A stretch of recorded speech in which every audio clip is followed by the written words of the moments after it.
I was once told that walking through a doorway could cause someone to forget even the most precious memories they had.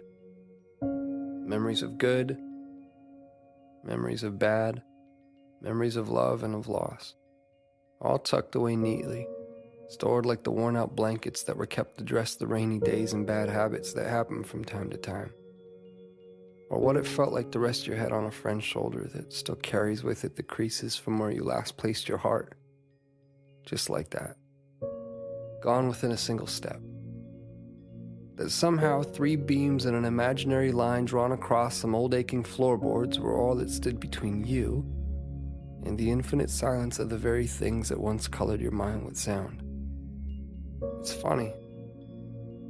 You can make yourself believe almost anything if you think about it for long enough. Was that you?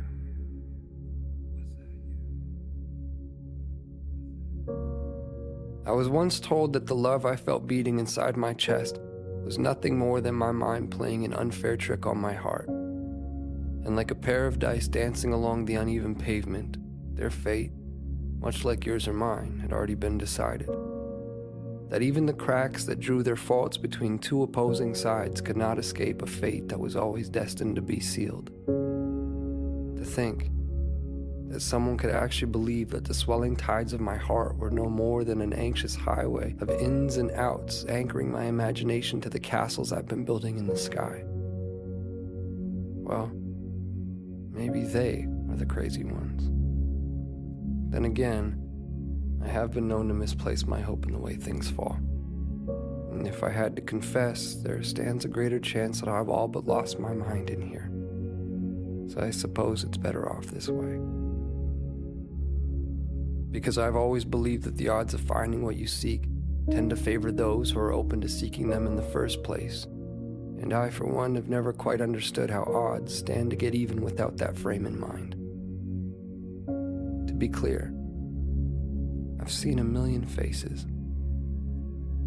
I've seen a million different faces, each one mirroring that of your own. And still, none of them have felt like home to me. None of them have felt like you. So here we are. And I can vaguely and strangely trace your outline. I can remember what it felt like to hold you.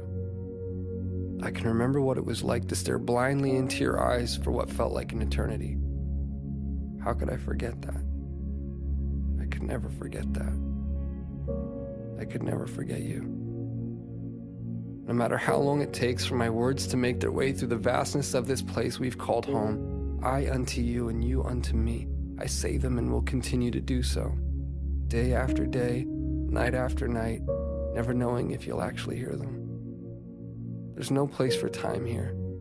Just overlapping moments where I thought I'd found you, where I thought I heard the sound of your breath, where I felt your heart as it waited patiently for mine, retracing the steps that we left in the life before last, before our eyes closed, before the great divide, before a doorway stood between you and me.